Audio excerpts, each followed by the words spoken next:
The year is 1884. The month, a cold, brittle November where the air itself seemed to resist light. And the place, a forgotten speck on the map of the American West, a settlement known only as Holloway's Deep. But on this particular morning, Holloway's Deep was not forgotten. It was empty.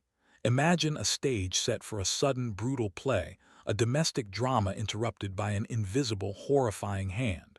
Breakfast plates half-eaten, fires still smoldering in hearths. A child's toy, a simple wooden spinning top, resting mid-spin, as if the momentum of its owner was simply lifted from the earth. There was no struggle, no blood, no sign of a panicked retreat. 12 families, 49 souls in total, had vanished without trace. The only witnesses were the silent, stone-gray buildings and the unblinking, endless sky. This, however, was not the most disturbing discovery. The first to arrive was Sheriff Gideon Thorne, a man whose tenure in law had seen everything from cattle rustling to frontier duels. Nothing prepared him for this cold case, this perfect, terrible silence. He rode in with his deputy Amos, expecting to find the aftermath of a massacre, or perhaps a sudden, collective flight from debt or disease. What they found was something far more macabre, something that defied the simple logic of human violence. In the center of the town square, affixed to the old, splintered wood of the community well, was a small, hand-carved wooden sign. The lettering was amateurish yet precise, burned deep into the grain. It read only, "Gone to see the Finch sisters." Sheriff Thorne immediately recognized the name, a forbidden piece of local folklore, a whisper reserved for the dark corners of saloons. The Finch sisters, the hollow-eyed ones, a story most folks dismissed as a campfire tale to scare children. But now, Holloway's Deep was gone, and the only explanation left behind was a marker for a local curse. The chilling realization was immediate. This vanishing was tied not to the present, but to a dark, unacknowledged past, and that past had finally demanded its price. To understand the dread that clung to the name Finch, we must first anchor ourselves in the history of Holloway's Deep. It was founded not by gold prospectors or homesteaders seeking fertile land, but by a small, isolated sect of deeply superstitious religious dissenters. They were seekers of solitude, of a place where they could practice their peculiar, stringent form of faith, one that bordered on the ascetic. They arrived in the 1850s, building their settlement near a cluster of old pre-Columbian mounds, earthworks that the local indigenous tribes had long warned held a presence, a deep, earthbound spirit that did not welcome human habitation. But the settlers, blinded by their faith, dismissed these warnings as mere heathen fantasy. This hubris, as is often the case in macabre histories, was their first, fatal mistake. The Finch family arrived a decade later, not as part of the original sect but as outsiders. Elias Finch, a man of quiet, unnerving intensity, and his wife, Clara, brought with them 2 daughters, Agnes and Sarah.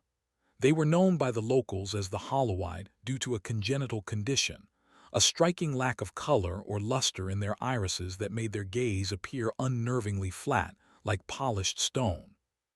They did not blink often, and when they looked at you, it felt less like being seen and more like being weighed. The town, already steeped in a nervous piety, immediately suspected them. Whispers circulated. Were they afflicted or were they vessels? The children of Holloway's Deep were banned from playing near the Finch cabin, which stood a desolate mile outside the main settlement. The fear wasn't just superstition. It was a primal, physical reaction to the disturbing way the sisters seemed to absorb light. And then the strange incidents began.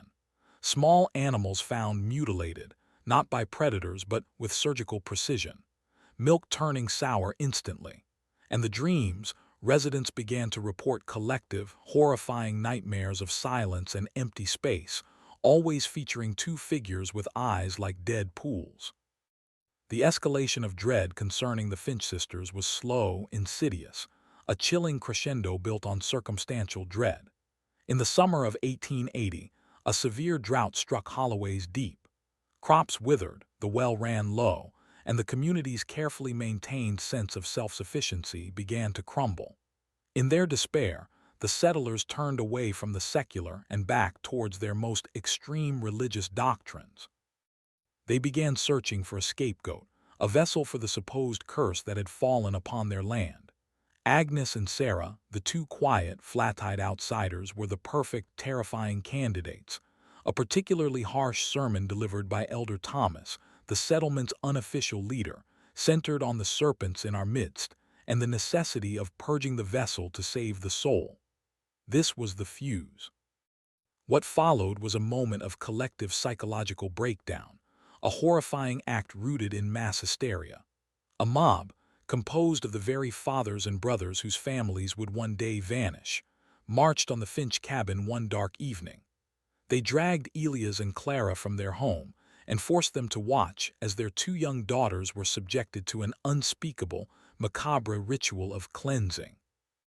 We must be careful here, for the full truth of what happened is forbidden from most historical accounts, deemed too disturbing for print. But the outcome is tragically clear. The mob's efforts were fatal. Elias and Clara were so shattered by the event, so broken by the community's brutal act, that they buried their children on their own land and simply disappeared themselves a few days later, swallowed by the vast, unforgiving frontier. The town of Holloway's Deep breathed a collective sigh of relief, believing they had lifted the curse. They buried the memory, not knowing they had simply activated a far darker mechanism, a delayed, terrifying retribution that would arrive 4 years later. Sheriff Thorne and Deputy Amos now stood in the palpable silence of the vanished town, armed with the horrifying knowledge of the Finch sisters' fate. The story of the cleansing was a local legend, a dark secret whispered over whiskey, a testament to the town's own macabre foundation.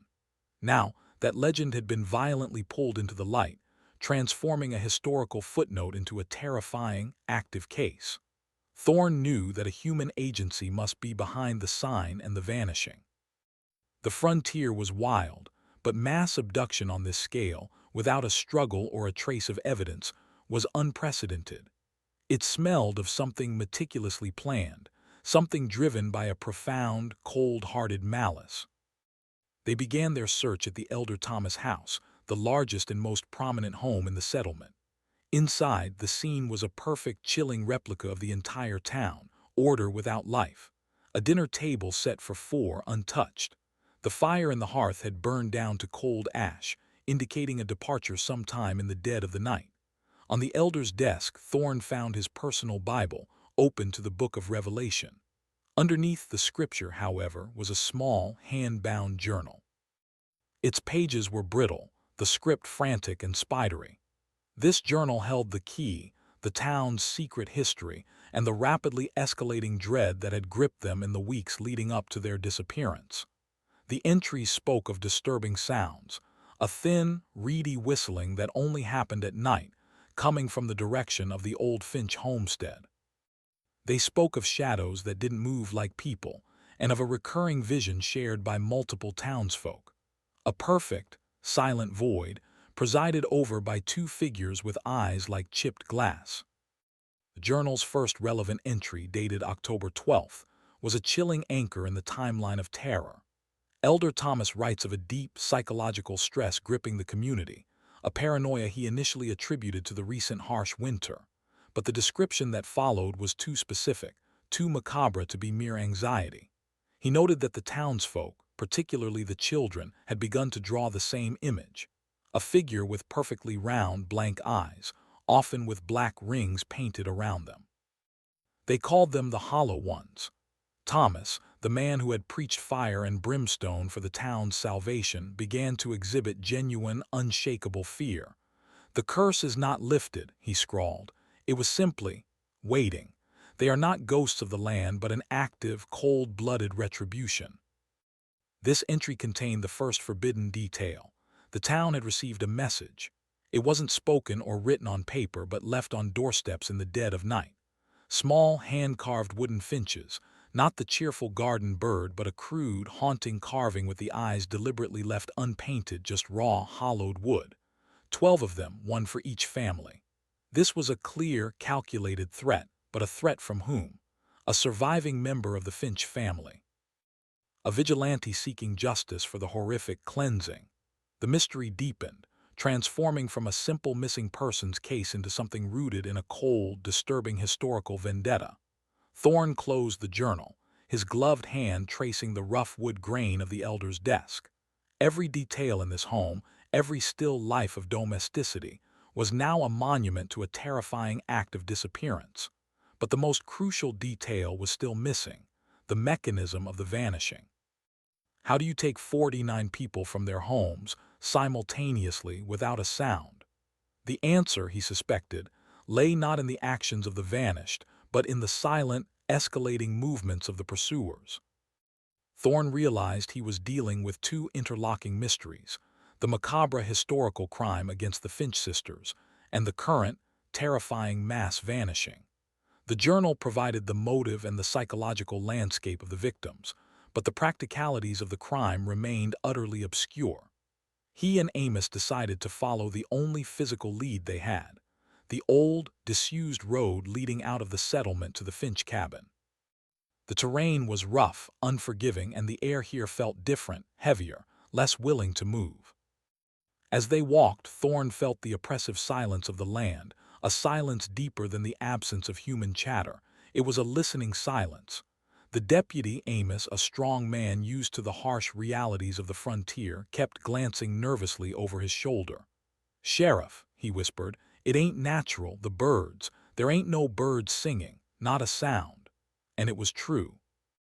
The natural symphony of the wild was completely absent, replaced by a deep, unnatural quiet, a silence that seemed to have been violently imposed upon the landscape. Halfway to the cabin, they came upon a disturbing sight that confirmed the elder's journal was not the work of a madman. Scrawled onto a large, smooth boulder, using what looked like charcoal, was a massive, crude drawing of a face. The lines were simple, yet conveyed an intense feeling of cold, quiet hatred. But the eyes were the most horrifying part.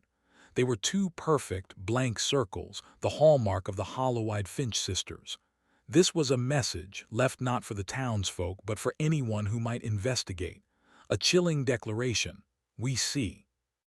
The Finch cabin was exactly as the legends described: remote, ramshackle, and radiating a profound sense of desolation.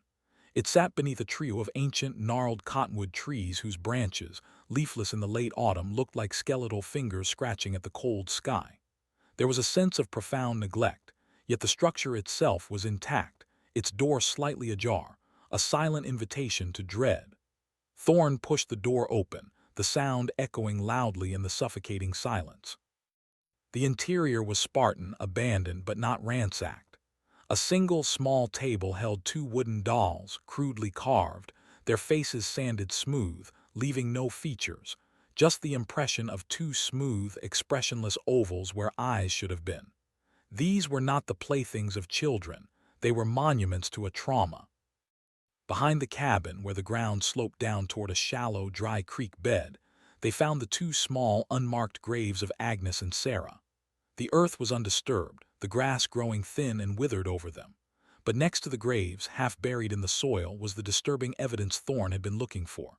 Not a weapon or a piece of clothing, but a long, meticulously wound length of thick hemp rope. It was new, strong, and expertly braided, not the kind of rope a farmer would use for tethering. This was climbing rope, the kind used for heavy loads or securing people. Its presence here suggested a calculated, forced removal. But again, where was the struggle? 49 people cannot be silenced and restrained simultaneously by a small group of attackers without a single sign of resistance. The sheer logistics of the crime were horrifying, pointing toward either a massive, coordinated attack force or something else entirely, something that bypassed human will. Thorne crouched by the graves, the cold ground seeping into his knees. He looked up at the barren branches of the cottonwoods, the wind beginning to pick up, carrying with it a thin, high-pitched noise. Was it the wind, or was it the reedy whistling the elder had written about? Thorne and Amos spent the next 2 days meticulously cataloging the abandoned town, their sense of growing dread eclipsing their professional detachment. The uniformity of the vanishing was what was truly macabre: every house, every business, frozen in time. The general store had ledgers open, a partially counted stack of coins on the counter. The blacksmith's forge held cooling iron, ready for the next strike that never came. The silence was the real enemy, suggesting an unnatural, instantaneous departure, a collective rapture orchestrated by a cold-blooded agent. This was not a crime of passion, but a crime of perfect execution. They returned to the elder's journal, now scrutinizing the last few entries, looking for the specific moment the terrifying events crested. The date was November 14th, just days before the investigators arrived. Thomas wrote, "The whistling is constant now. It is not music but a pressure. It feels like it is coming from inside my head, pressing against the bones of my skull. It is a siren call of the forbidden silence. And the dreams, they are no longer dreams. We are all awake, staring into the dark, and we see them. The two figures, they do not move but they advance. And their eyes," he trailed off, the ink smudged by what looked like a trembling hand. The final entry, dated November 16th, was a single, disturbing sentence scrawled so large it took up the entire page. "The deep demands its due. We are going to the hollow-eyed sisters. No struggle, no flight, only acceptance." This suggested suicide or a terrifying submission, but the evidence in the homes, the half-eaten meals, the banked fires, spoke of sudden, immediate interruption, not a planned march to death. The phrase, "the deep demands its due," gave Thorne a chilling idea, a forbidden line of inquiry he had previously dismissed as folklore. Holloway's Deep, the pre-Columbian mounds, the warnings of the indigenous tribes. What if the curse was not a ghost, but an ancient, geological mechanism awakened by the town's brutal history? The geographical features around Holloway's Deep were historically significant and deeply unsettling. The settlement was bordered on one side by a dense, unmapped stretch of ancient forest, and on the other by a series of low-lying, rounded earth mounds. These were the mounds the local tribes had long considered sacred, and more importantly, dangerous. Their warnings to the original settlers were explicit. "Do not build here, for this ground is the place where the earth's breath is held. Disturb it and you will not just be pushed out, you will be inhaled." Dismissed as superstition, the warnings were now coming back with the force of macabre prophecy. Thorne and Amos started traversing the mounds, a painstaking process in the rapidly cooling weather. The ground was oddly porous, almost hollow beneath their boots. This was confirmed when Amos accidentally stepped into a patch of soft earth, sinking to his knee. When he pulled his leg out, he found the sole of his boot covered not in mud, but in a fine, white, crystalline dust. It was unnerving, inorganic, and oddly odorless. Thorne scraped a sample into a small leather pouch. He realized that the town was built on a lie.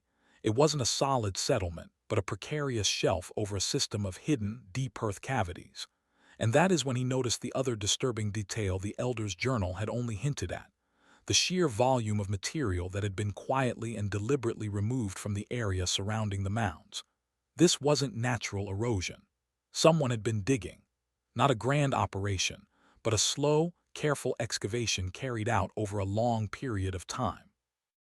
This implied a sophisticated, long-term plan, a terrifying, slow-burn vengeance that had been years in the making. The realization hit Thorne with sickening force. The curse of the hollow-eyed sisters was not spiritual. It was a horrifying, man-made trap built right into the landscape. The excavation around the mounds was the true smoking gun, the moment the supernatural speculation collided head-on with human malice. Whoever was behind the vanishing of Holloway's Deep had spent years subtly tunneling and shoring up the soft earth around the ancient mounds. It was an act of geological sabotage, a slow-motion booby trap designed to transform the entire settlement into a catastrophic sinkhole. The question remained: who had the knowledge, the patience, and the cold-blooded motive to execute such a macabre plan? The answer led Thorne back to the only two people who had ever left the area after the incident with the sisters: Elias and Clara Finch. Elias Finch, the father, had been a stonemason and a mining apprentice before settling in Holloway's Deep. He possessed the exact, specialized knowledge of structural stress and subterranean architecture needed to destabilize the area. When he and his wife vanished 4 years prior, it wasn't a panicked flight, but a calculated withdrawal. They didn't flee the curse. They became its horrifying, deliberate executors. This forbidden thought, that the victims of the original crime had transformed into the perpetrators of the present one, was more terrifying than any ghost story. It spoke to a level of cold, surgical vengeance that transcended normal human retribution. They had spent 4 years, living in secret nearby, preparing the ground, waiting for the precise moment of maximum emotional and physical collapse. But the families had not simply fallen into a hole. They had been lured. And the lure was the crucial final piece of the puzzle. Retention hook and CTA. The sheer, horrifying scale of this vengeance is unlike anything recorded in frontier history. An entire town, not just murdered, but erased from the earth by a grief-stricken, calculating couple. If you find yourself drawn to these cold, macabre stories that the history books try to forget, make sure you subscribe and ring the bell. You won't want to miss what we're about to uncover in the next section. The chilling psychological weapon used to empty an entire town. The weapon used to empty Holloway's Deep was not a gun, a knife, or a toxin. It was sound, or more accurately, the absence of it. Thorne returned to the Elder's journal and the persistent references to the reedy whistling and the unnerving silence that had descended upon the forest. He connected this to the crystalline dust Amos had found near the mounds. Thorne had seen this dust before, in old mining manuals, a byproduct of specialized, quartz-based rock grinding. This rock, when agitated, produces a nearly inaudible low-frequency resonance, an infrasound. Infrasound is a disturbing scientific phenomenon, a sound frequency below the range of human hearing, yet one that deeply affects the nervous system. It doesn't register as sound but as a pressure, a sensation of cold dread, of being watched, of profound psychological terror. At specific resonant frequencies, it can cause disorientation, vertigo, panic, and even intense, shared hallucinations, exactly the collective dreams and paranoia reported in the Elder's journal. The whistling was the mechanism of a low-tech, high-concept psychological warfare. Elias Finch, the meticulous stonemason, had known the geology of the area. He had spent his 4-year exile setting up a subterranean acoustic chamber in the destabilized mounds. Using simple, wind-driven mechanisms and strategically placed resonance chambers, he had begun to bathe Holloway's Deep in a non-stop, terror-inducing frequency. The town was driven mad, convinced of a curse, psychologically primed for a collective, terrified flight. The final days of Holloway's Deep, as reconstructed by Sheriff Thorne, painted a horrifying picture of psychological siege. The infrasound had been running continuously, eroding the sanity of the residents, making them susceptible to suggestion, and transforming the simple, macabre carvings of the hollow-eyed finches into portents of genuine doom. The Elder's last entry, only acceptance, was the terrifying payoff of the psychological attack. The town was so deeply traumatized, so convinced the curse had returned to claim them, that when the moment came, they did not fight. They submitted.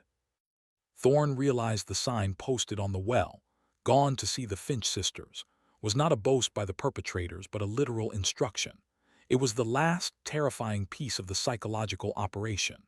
The town, in a state of mass hysteria and terror-fueled delirium, had been led, like a flock of mesmerized sheep, out of their homes in the dead of night. The half-eaten meals, the banked fires, these were the signs of an immediate, non-negotiable command that was simply obeyed. Where were they led? To the Finch homestead. Thorne and Amos returned to the graves, now seeing the area with terrifying clarity. The strong hemp rope near the graves was not for climbing. It was for securing. Elias Finch, a master of quiet vengeance, had orchestrated a collective, terrified exodus, leading the very people who murdered his children to the exact site of the crime. The true depth of the horror lay not in if they were taken, but how they were disposed of. The area around the Finch graves was the structural weak point of the entire geological setup. Thorne's experience as a frontier lawman, combined with the clues, the rope, the destabilized earth, the crystalline dust, led him to a single, disturbing conclusion. Elias and Clara had forced the 49 citizens into a large, hidden cavern that they had spent years digging beneath the mounds. A macabre, silent execution chamber. The infrasound had driven them to the location. The physical intimidation had forced them into the hole. But why the rope? Thorn returned to the well in the center of the vanished town. The well itself was an anomaly, a simple, straight shaft, unlined by stone in the traditional manner. It was an access point. Thorn ordered Amos to fetch more rope and a lantern. The shaft was deeper than any community well should be. When Thorn lowered the lantern, the light didn't hit water. It illuminated a short, horizontal tunnel branching off from the main shaft, a subterranean secret known only to the original builder, a tunnel that led straight toward the area of the mounds. This tunnel was the crucial connection, the secret exit from the town, concealed in plain sight, and the route used by Elias and Clara to place the Finch carvings and run the wires for their infrasound apparatus. More importantly, it was the perfect, hidden point of entry for a mass evacuation. The citizens, under the influence of the sonic terror, had not been dragged out through the streets. They had been led down into the dark, secret spine of the earth they had settled on. Descending into the well was a descent into pure, primal dread. The air in the tunnel was thick, cold, and strangely resistant to sound. The lantern light cut through the absolute darkness, revealing walls of packed, loose earth shored up with crude timber, the work of a skilled yet solitary miner. This was Elias Finch's workshop, his factory of cold, slow vengeance. The tunnel was just high enough for a man to crouch walk through, wide enough for two to pass, and it headed straight for the pre-Columbian mounds. Thorn moved slowly, his mind reeling with the meticulous, horrifying dedication this project required. 4 years of quiet digging, 4 years of slow, psychological poisoning, all for one moment of perfect, macabre retribution. About 50 yards in, the tunnel opened into a natural, or perhaps partially dug, cavern. The air here was even colder and the silence was profound, a pressurized vacuum that seemed to physically push against the eardrums. In the center of the cavern floor, Thorn found the first disturbing physical evidence of the vanished families, a collection of items neatly stacked. They were not valuables but personal effects, pocket watches, wedding rings, religious lockets, and small, leather-bound prayer books. 49 objects, each representing a soul. They were laid out not randomly but in perfect rows as if offered up in a terrifying, silent sacrifice. There was no blood, no sign of violence here. It was a macabre exhibition, a trophy room for an architect of vengeance. Thorn picked up a small, tarnished silver locket. It was ice cold. The terror wasn't that they were murdered here, but that this cavern was merely a staging area for the final, forbidden act. The stacked personal effects confirmed the families had been alive and compliant when they were brought down here. Elias Finch hadn't just removed them, he had stripped them of their final vestiges of identity and hope. The final entry in the Elder's journal, "Only Acceptance," was confirmed by the silent, orderly rows of mementos. They surrendered not to Elias Finch, but to the crushing weight of their own guilt, magnified 1,000 times by the sonic terror of the infrasound. The cavern sloped downward and Thorn followed the grade. The walls were now rougher, more natural stone, and the air was beginning to smell faintly metallic, like old pennies and ozone. At the deepest point of the cavern, the lantern light revealed a massive black cavity in the ground, the real holloway's deep. It was a natural sinkhole, a geological scar, partially obscured by the mounds and now fully exposed by Elias' meticulous digging. This was the final destination, the macabre grave of 49 souls. Near the edge of the pit, Thorn found the rest of the new, strong hemp rope, one end tightly secured to a massive, low-lying stalactite, the other end dropping down into the absolute, horrifying darkness. And beside the rope, a small, worn leather pouch.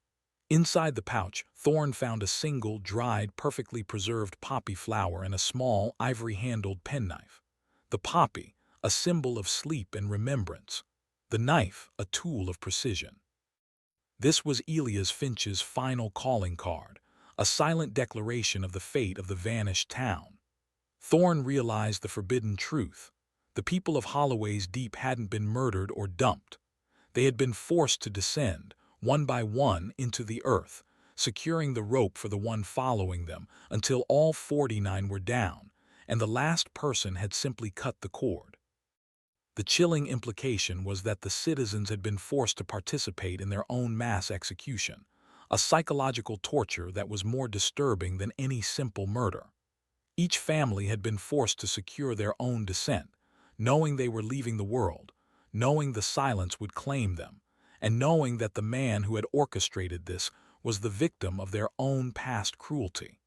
It was a terrifying, cold-blooded act of poetic justice. But the identity of the last person to enter the pit was a crucial final detail. It had to be Elias or Clara Finch. One of them had stayed behind to cut the rope and secure the entrance. Thorne leaned over the precipice of the massive black hole. The depth was indeterminable, the air rising from it cold and stale. He called out, his voice instantly swallowed by the abyss. "Finch, Elias Finch." Only the sound of his own heart answered. But then, as he played the lantern light over the rim of the sinkhole, he saw it. A final, minute yet macabre detail. Scrabbling around the edges of the pit, he found small, deliberate scratch marks in the stone, not from the rope, but from the soles of boots. And then he found a final, disturbing sign. A piece of fabric snagged on a sharp rock edge. It was a strip of coarse, homespun blue denim, the kind worn by frontier women. It was Clara Finch. She had been the last one. She had cut the rope, and then, in an act of ultimate, suicidal vengeance, she must have followed her husband and the doomed citizens into the dark. The discovery of Clara's fabric was the final punctuation mark on a terrifying, unresolved history. The 49 citizens of Holloway's Deep and the two orchestrators of their doom, Elias and Clara Finch, were now all one layer of dust in a forbidden subterranean grave. Holloway's Deep was a town that disappeared not in a flash of violence, but through a meticulous, years-long program of psychological and geological sabotage. A true cold case where the victims and the criminals shared the same fate. Sheriff Thorne and Deputy Amos emerged from the well 3 hours later, blinking in the thin, cold sunlight. They sealed the well shaft, using dynamite to collapse the entrance and bury the secret cavern forever. The decision was not made out of fear, but out of a grim respect for the horrifying finality of the tragedy. No one would ever descend into that macabre darkness. Holloway's Deep was not to be a monument to a crime, but a monument to a warning, that the wounds of history, when left to fester and ignore, can grow into a cold-blooded, calculating force of nature. The official report filed by Sheriff Thorne was a masterpiece of deliberate misdirection, a pragmatic lie to protect the living from the terror of the truth. He cited a catastrophic geological event, a localized, deep earth collapse, and the town of Holloway's Deep was officially struck from the map, its name joining the ranks of the vanished frontier settlements. But the chilling truth remained. The earth had not acted alone. It had been guided by the meticulous, cold-blooded hands of two broken parents, driven to the edge by a collective, brutal act of superstition. The lingering dread of Holloway's Deep did not disappear with the town. The story, though suppressed by Thorne's official report, became its own unsettling folklore, mutating into local legends whispered around campfires. The most persistent, disturbing rumor was centered on the Finch sisters themselves. Locals began to claim that the curse was not enacted by the parents, but by the two hollow-eyed girls, resurrected by the very earth they were buried in. The tale spoke of a silent, reedy whistling that could still be heard on certain cold, windless nights near the area of the mounds. People claimed that if you went to the site and left an offering of polished stones or bleached wood, you would see a shimmering in the air, a distortion of the light, and catch a brief, horrifying glimpse of two small figures with perfect, hollow circles for eyes. This folk tale served a crucial psychological purpose. It moved the culpability from the actions of human beings, the horrifying truth of Elias and Clara Finch's vengeance, to the realm of the supernatural, where it could be compartmentalized and dismissed. But for Sheriff Thorne, The macabre reality was far more chilling than any ghost story. He knew that the greatest terrors were not the spirits that walked the earth, but the depths of cold, calculating fury that human beings were capable of when pushed past the point of no return. The true historical cold case of Holloway's Deep became a forbidden footnote in the archives of frontier justice. The lack of bodies, the official explanation of a sinkhole, and the sheer logistical impossibility of mass abduction without resistance allowed the truth to be buried alongside the vanished families. But in the years that followed, certain disturbing elements began to surface, details that complicated the neat narrative of Elia's and Clara's revenge. These details suggested that perhaps the Finch parents had not been the sole architects of the vanishing, but had been aided or even influenced by an external, more ancient force. The first hint came from an old, obscure record kept by a missionary who had visited the region just before the Finches arrived. The missionary's diary, discovered decades later in a dusty seminary archive, spoke of a local indigenous belief system centered on the concept of Earth debt. This was the belief that the ancient mounds near Holloway's Deep were not simply burial sites, but reservoirs of the Earth's vital energy, and that disturbing them required a payment, a return of a proportionate amount of soul mass. The missionary noted that the penalty for attempting to build or settle on the land was not death, but annihilation, the complete, irreversible subtraction of the settlers from existence. This folklore, once dismissed as mere native fancy, now cast a chilling shadow over the Finches' act of revenge.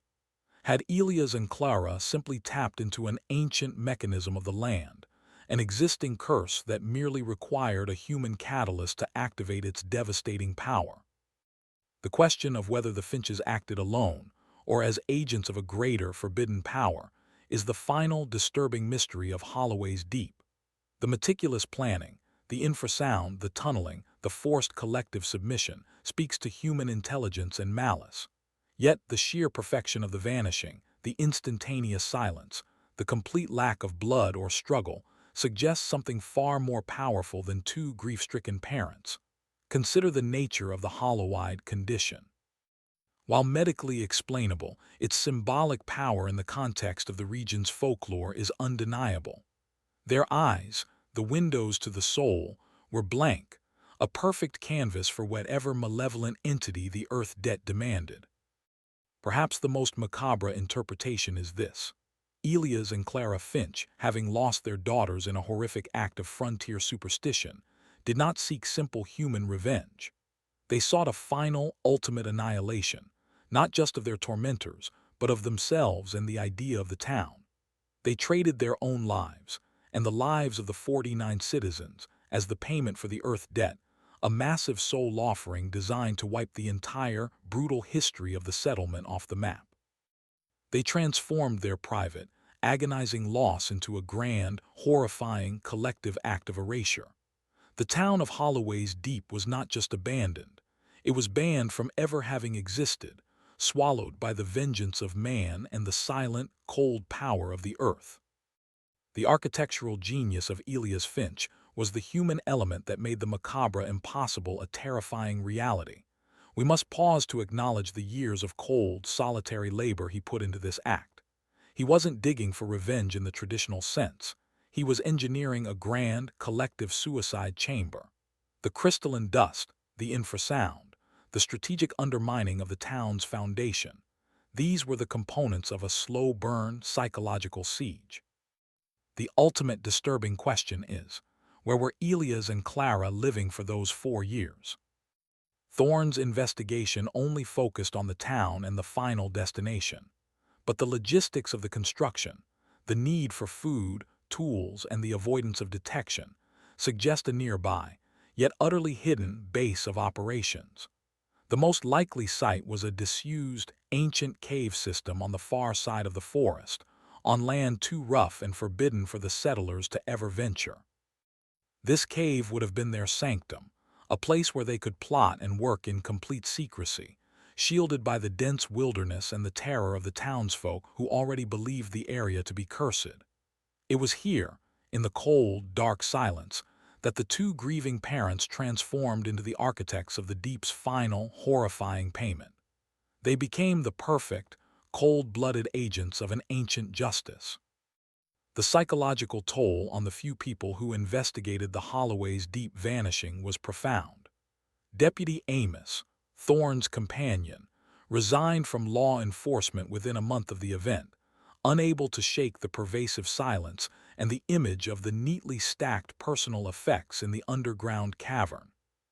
He was reported to suffer from severe bouts of vertigo and an intense, debilitating paranoia, hallucinations of the reedy whistling, and the impression of being constantly watched by hollow, unblinking eyes. His sanity was an additional, silent casualty of the Finch's intricate revenge. The macabre nature of the crime had a life of its own, an atmospheric poison that clung to the minds of those who witnessed its aftermath. Thorne himself, the hardened pragmatist, was forever changed. He became obsessed with the concept of infrasound, spending the rest of his career secretly studying the effects of low-frequency vibrations on human psychology. He compiled an extensive, forbidden file, separate from his official reports, documenting every detail of the Holloway's deep case, every whisper of the Hollow Ones and the Earth debt. He realized that the greatest danger to a community was not the external bandit, but the internal, festering wound, the secret crime that is ignored and left to rot, ultimately growing into a monstrous, calculating engine of retribution. His life became a quiet warning. Do not ignore the past. The past is waiting to collect. The story of the hollow-eyed Finch sisters and the town that vanished serves as a stark, chilling parable of historical accountability. It is a terrifying example of how collective guilt, amplified by superstition, can create a mechanism of self-destruction. The 49 citizens of Holloway's Deep were not just victims of Elia's and Clara Finch's revenge. They were victims of their own macabre actions 4 years prior. The town executed a brutal, irrational act of cleansing, and in return, they received a calculated, terrifying act of erasure. The legacy of the town is not one of a cold case to be solved, but a dark lesson to be learned. The fear of the forbidden, of the Finches, of the indigenous warnings of the Earth debt, was the very thing that made them susceptible to the infrasound and the final, horrifying command. They were so busy looking for a devil with horns that they missed the meticulous, wounded human being with a shovel, a spool of rope, and a profound knowledge of structural engineering. The Finch sisters' fate was their catalyst, but the citizens' own fear was their executioner. The last great mystery is not where they went, but the complete, psychological surrender of 49 people. The most disturbing aspect of the Finch's vengeance was the deliberate choice of a non-violent method of disposal. No blood, no gunfire, no mess. A clean, silent subtraction from the Earth. This speaks volumes about the nature of their fury. They didn't want to simply murder their tormentors. They wanted to unmake them, to erase their lives and their memory from the world. The sinkhole itself, the perfect geological scar, served as the ultimate, forbidden hiding place. It was a grave that could not be easily accessed, a natural vault that protected their victims and their own final, macabre act. This chilling attention to detail elevates Elias Finch from a simple revenger to an artist of annihilation. He understood that a body could be found, identified, and provide closure, but a vanishing without trace, an empty town, half-eaten meals, and only a cryptic, legendary sign, created a psychological wound that would never heal. He turned the entire landscape into a monument to his daughter's innocence and the town's guilt. Holloway's Deep became a phantom settlement, a place where people lived, loved, and died, but only in the official lie of the sheriff's report. In the true, forbidden history, it was a debt collected, and the entire populace was simply signed over to the silent deep. The question of whether the Finch sisters themselves played an active role, even posthumously, is what truly transforms this historical cold case into the realm of the macabre. The constant references to their hollow eyes and the shared, terrifying visions in the Elder's journal cannot be entirely dismissed as mere side effects of the infrasound. It's possible that the Finches, in their 4 years of isolated plotting, adopted the very superstition that killed their children. They may have deliberately reinforced the town's belief in the curse, using the imagery of their daughters as the final, horrifying command. The carved finches, the drawings on the rock, these were not simply signs. They were psychological triggers designed to tap into the deepest, darkest guilt of the 49 souls. They made the victims believe that it was not Elias and Clara, but the silent, unblinking spirits of Agnes and Sarah, who had returned to collect the earth debt.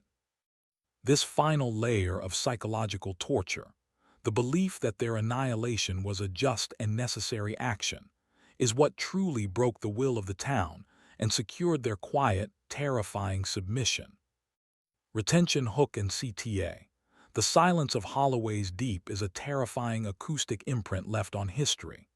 We are taught to fear the grand, bloody massacres, but the sheer, cold-blooded efficiency of the Finch's vengeance, carried out in a total, terrifying silence, is truly disturbing.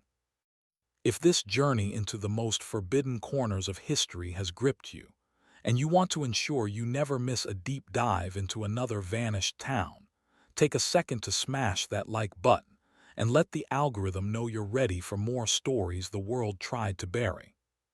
Thorne's forbidden files, kept hidden and only released decades after his death, provided a final, chilling piece of evidence that tied the vanishing to something outside the immediate family unit. Among his notes was a single, brittle, carbon-stained piece of parchment. It was an old claim note for the area around the pre-Columbian mounds, dated prior to the town's settlement. The claim was not for the land itself, but for the substance of the land, specifically for the unusual quartz-bearing rock strata that ran beneath the surface. The claimant's signature was illegible, but the purpose of the claim was clear: to exploit the rock's unique acoustic properties. This suggested that the knowledge of the region's geological curse and its susceptibility to infrasound was not unique to Elias Finch. It implied that the land had been known for its sonic capabilities long before the settlement arrived. Elias, a stonemason, may have simply stumbled upon this pre-existing, macabre secret, a naturally occurring amplifier for terror, and leveraged it for his revenge. This detail shifts the narrative again, suggesting that the Finch's act was not one of pure invention, but an intelligent, horrifying response to an inherent geological danger, a weapon waiting to be wielded by a sufficiently cold-blooded and aggrieved hand. The earth truly did demand its due, and Elias merely served as the ultimate debt collector. The concept of earth debt, and its influence on the Finch's actions, adds a terrifying layer of complexity to this cold case. The original settlers, in their zeal, ignored the warnings and built their homes on ground that was fundamentally hostile. By committing the disturbing act against the Finch sisters, they not only created human enemies, but also provided the necessary soul mass to trigger the geological retribution. The Finch's vengeance was thus a hybrid, a perfect storm of human malice and ancient, territorial folklore. The forced collective descent into the sinkhole, the final silent act, was the completion of the payment. It was a terrifying symbolic reversal of the original sin. The settlers had dragged the Finch sisters out of their home and subjected them to a horrific public spectacle of forced cleansing. Elias and Clara, in return, dragged the entire town back into the earth, into a terrifying, silent, and permanent act of forced annihilation. The geometry of the crime was a perfect, chilling mirror of the original trauma. This cold, surgical precision is the hallmark of the most terrifying acts of historical vengeance. Let us now focus on the two hollow-eyed sisters themselves, Agnes and Sarah, the silent, unblinking anchors of this macabre history. They were not actively involved in the final crime, but their image, their tragic fate, and their physical abnormality were the essential psychological weapons used to empty the town. Their hollow eyes became the emblem of the curse, the visual representation of the terror that was simultaneously being pumped into the town via infrasound. The town, already terrified by the sonic pressure and the disturbing images, would have instantly equated the image of the hollow-eyed finches, on the well sign, the carved wooden dolls, with the supernatural retribution they believed they deserved. This was the ultimate betrayal of trust. The parents did not just avenge their children, they weaponized their children's memory and trauma. The fact that the entire town submitted to the forbidden command, "Gone to see the Finch sisters," speaks volumes about the absolute, crushing weight of their own guilt, magnified by 4 years of fear and the final, horrifying crescendo of sonic terror. The town's swift and silent vanishing remains a logistical nightmare for any pragmatic investigator. 49 people, men, women, and children, all removed in the dead of night, without a single discarded shoe, a broken piece of furniture, or a spent shell casing. This perfection speaks not just to Elia's planning, but to the depth of the psychological break in the community. They were not fighting a physically superior force. They were surrendering to an emotionally and psychologically superior force. The infrasounds effect was likely compounded by the time of night, during the sleep cycle, when the body is most vulnerable to panic and hallucinatory suggestion. The families would have been awoken, not by a knock or a scream, but by a sudden, intense feeling of dread, a cold sweat paranoia that felt like the presence of a silent, invisible entity. When Elias or Clara, masked and silent, delivered the final command, either spoken or gestured, the terror would have been so complete that the victims would have viewed the forced descent into the well shaft as a form of horrifying, yet necessary, escape from the unbearable psychological pressure. The cold case is cold precisely because the victims were already mentally defeated before the final act began. The story of Holloway's Deep is a haunting example of a perfect crime with a horrific, macabre motive. It is a forbidden history, one where the final act of violence was not the cause of death, but the final, terrifying punctuation mark. We are left with a ghost town, not haunted by apparitions, but by the physical absence of human life and the knowledge of a deep, historical injustice. The legacy of the vanished families is not their names, but the single, cryptic note left behind. "Gone to see the Finch sisters." This sentence is the entire story compressed into 5 chilling words, a declaration of an ultimate, inescapable fate. It is a terrifying testament to the fact that vengeance, when planned with cold, surgical precision and fueled by a profound, unacknowledged historical trauma, can erase a community more completely than any natural disaster or conventional war.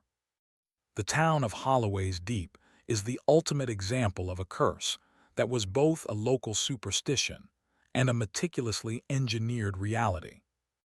The official record, the one that cites a geological collapse, is the only version of the story that survived in the public sphere.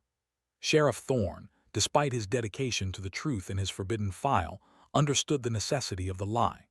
The reality of the Finch's vengeance, the infrasound, the forced collective submission, the descent into the abyss, was too disturbing, too close to the bone of human malice, to be released to a frontier society that relied on order and simple explanations. To admit that 2 broken, grief-stricken parents could use science, psychology, and geology to orchestrate the total annihilation of an entire settlement would have created a panic far worse than any simple murder. The collapse explanation allowed for the closure of the incident, without opening a macabre door to the dark potential residing within any individual driven to the edge. The final mystery of Holloway's Deep is not the crime itself, but the chilling decision to bury the truth, not for the sake of the criminals, but for the psychological safety of the entire region.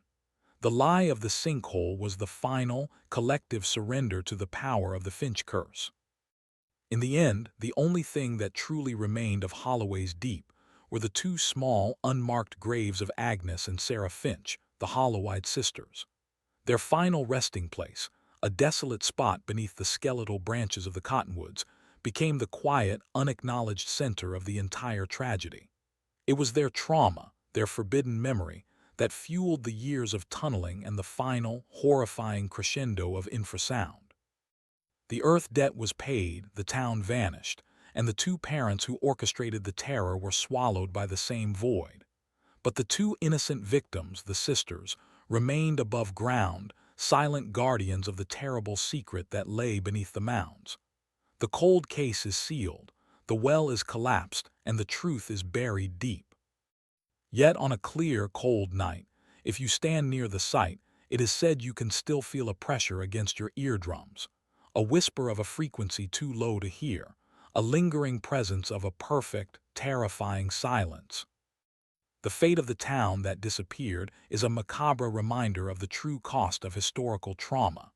It is a disturbing chapter in the history of the frontier, one that was intentionally omitted from official accounts. The story is preserved only in the deep, cold dread it instills, and the forbidden whispers that still circulate in the darkest corners of the region's folklore. Holloway's Deep is not a simple sinkhole. It is a monument to perfect, cold-blooded vengeance, a testament to the idea that some wounds never heal, they only wait for the right moment to demand their due. The curse was real, but it was forged in the fire of human brutality and executed with the cold, meticulous tools of science and malice. The town did not flee from a supernatural ghost. They marched willingly into the maw of a calculated human trap. They went to see the Finch sisters, and they found not the innocent victims they had murdered, but the terrifying agents of their own final annihilation. The silence of Holloway's Deep is the loudest warning history can provide. The investigation file on Holloway's Deep, though officially closed as a geological event, carries a haunting, unresolved air. The final words of the Elder's Journal, no struggle, no flight, only acceptance, continue to echo the most disturbing question: what is the limit of human psychological tolerance, and what happens when collective guilt meets cold, surgical vengeance? The cold case of the 49 vanished souls is a dark mirror held up to the face of frontier justice, reflecting not heroism, but a horrifying failure to acknowledge and atone for a brutal historical wrong. The two hollow-eyed Finches, Agnes and Sarah, remain the true, unblinking eyes of the story, the silent witnesses to the crime committed against them, and the ultimate macabre revenge taken in their name. Their images, the crude, circular carvings, remain the unofficial, forbidden symbol of a town that was erased from the map. It is the perfect crime because the motive was pure, unadulterated human grief transformed into a weapon. And so, the story of Holloway's Deep ends not with a solution, but with a profound, terrifying silence. The earth holds its secret tightly, a perfect, subterranean vault containing the collective souls of the vanished and the vengeful. The homes remain, silent and empty, monuments to an instantaneous, terrifying subtraction from the world. The only thing that truly exists in the place where a town once stood is a deep, persistent, unnatural quiet, a void where 49 lives used to be. The curse was paid in full. Go to the site today, and you will find nothing marked on the map, only a stretch of rough, high grassland atop a cluster of low, unassuming mounds.